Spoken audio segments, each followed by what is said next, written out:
What I will do is actually considering the topic of this discussion, which is the end of democracy. I will try basically find out an answer to the question: has ever democracy mattered for any case related with Turkey? And I will try to answer this question by particularly focusing on Kurdish issue. And to this end, first I will briefly define what does the Kurdish question mean, and afterwards I will try to discuss the transformation of the Kurdish question considering the recent political regional developments. So, conventionally, the Kurdish question has been perceived as a consequence of the World War I, when the new borders were drawn and the new nation states were formed in the Middle East. However, the Kurdish question was basically shaped as a domestic issue during the Cold War era. In accordance with a sharp segregation between domestic and foreign policies, the Kurdish question was blocked within national boundaries and regarded merely a security issue of national concerns. The result was, as you all know, at the horrendous price of violation of basic human rights and hundreds of thousands of lives. But no matter how, the free world turned a blind eye on that as much as Turkey functioned for the defense of the Western alignment. Meanwhile, the Kurds were socially, economically, and culturally disconnected from one another for decades. The Kurdish identity was reshaped and differentiated in relation with the dominant nationalist project of the constituent states.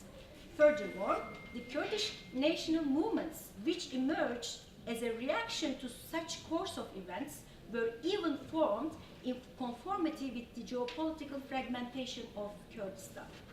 In time, however, such a fractured, regardless of its root causes, such a fractured form had been interpreted as the nature of the Kurdish society itself, and it became functional to legitimize the conceptualization of the Kurdish question as merely a domestic issue.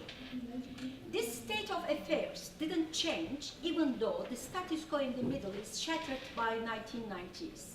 In the context of the New World Order, the distinction between the domestic and the foreign policies blurred, but the Kurdish question remained to be conceived in the previous context, which was domestic issue. Because this time Turkey was assigned to play a crucial role within the framework of dual containment policy in the Middle East. In this context, the Kurdish people were assumed to be an impetus of, for instance, democratization process in Turkey and or decentralization process in Iraq. And the Kurdish response was indeed positive. Nevertheless, the Kurdish political actors in Iraq joined the reconstruction of the state in post-Saddam era in order to maximize their autonomous gains, whereas the PKK that aimed to achieve an independent Kurdish state until early 1990s changed its demand to equal rights for the Kurds within the territorial boundaries of Turkey. The dual containment policy at the end of the day resulted in Turkey's military enlargement towards Iraq, while the EU accepted Turkey's application for full membership, although there was no progress in name of human rights or democracy. In the course of such developments, 9/11 opened a new phase. Turkey's new role was now leading the Muslim world as a moderate Islamic country. The initial outcomes were indeed quite promising. Nevertheless, Turkey initiated the most remarkable peace process in its history to address the Kurdish question. However, soon after, it was clear that the ultimate goal was not peace, neither democracy. As it has long been argued, the primary objective of the peace process was to develop a Sunni axis with a greater emphasis on the role of Turkey in the Middle East as the successor of the Ottoman Empire.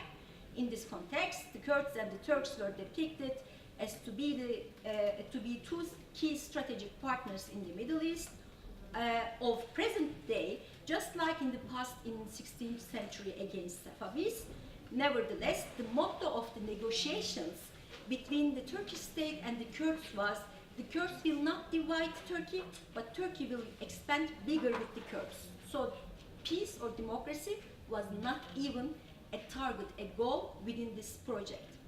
In the end, the project failed. I will not go deeply discuss the reasons why it failed. However, the Kurdish genie was already out of the bottle. What has changed? Now I will try to explain the transformation of the Kurdish question. First, struggle for freedom, equality, justice has switched with the struggle for defense of Kurdistan. As of today, Kurdish question is being reconstructed as Kurdistan question in regional context.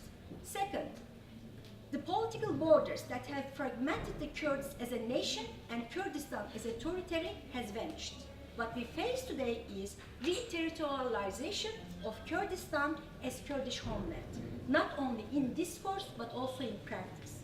Third, the Kurdish identity, which was basically shaped in relation with the dominant national identity of the respective states, is in transition, whereas the reference to ethnic belonging reinforced with the price paid for Kurdistan, which ultimately trivialize the differences and reconnects the Kurds at present day.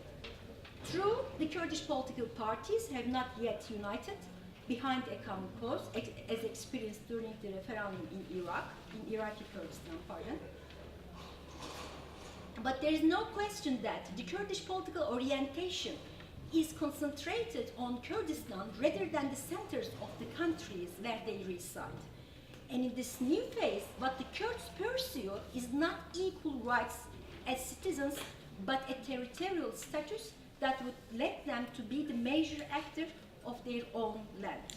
At present, the Kurdish national cause may lack the necessary unity or military and political capacity to win the power struggle over territory, but it is also a fact that there is no other national or international offer that could dampen such a bottom-up shift in favor of the fractured form of Kurdish question.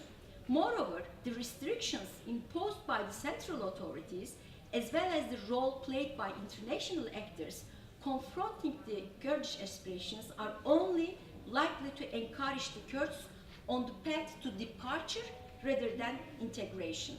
Given this backdrop, I think it would not be possible to roll back the Kurds within the national borders as if setting the clothes back, which I think this is the current case in Kurdistan theater, particularly while the states in question are already failed and or fragile to exert dominance despite their actual efforts for concentration of power and renationalization of governance.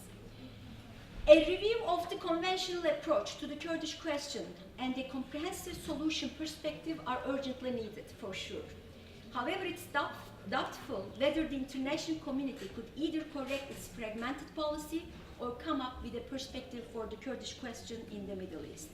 Yet, Turkey seems to have a new role, while particularly the US determining role in the Middle East is about to decline. Obviously, the free world is turning blind eye on Turkey's expansionist posture in Syria to prevent refugee flow and also to keep Sunni opposition as a card in Syria with a minimum cost, or turning blind eye on Iranian dominance in Iraq in name of safeguarding the territorial integrity of Iraq, while the reality in Iraq simply indicates that one Iraq policy has concluded in two Iran in the Middle East. In sum, obviously, all parts have already missed the opportunity to create a solution when the case was Kurdish question, a domestic one.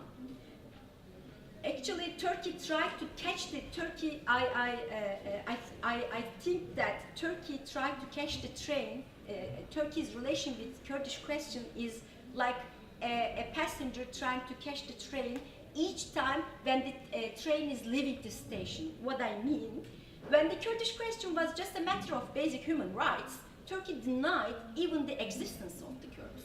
When the Kurdish question was already a matter of collective rights, Turkey said, okay, I think there is a Kurdish question. As of today, the struggle for equality, freedom, and justice seems to be over, as the plea has not resonated in the world. And it seems that Turkey will deal with this new form of the Kurdish question as Kurdish terrorism, and thanks to Theresa May for her brilliant contribution. With again support of the, and this will again happen with the support of international actors. So, if I have to finally answer the question I raised at the beginning, whether the democracy is alive or dead. Democracy itself has never mattered for any case related with Turkey. And in such circumstance, it is unrealistic to expect the Kurds to roll back within national boundaries. I will stop here. Thank you very much.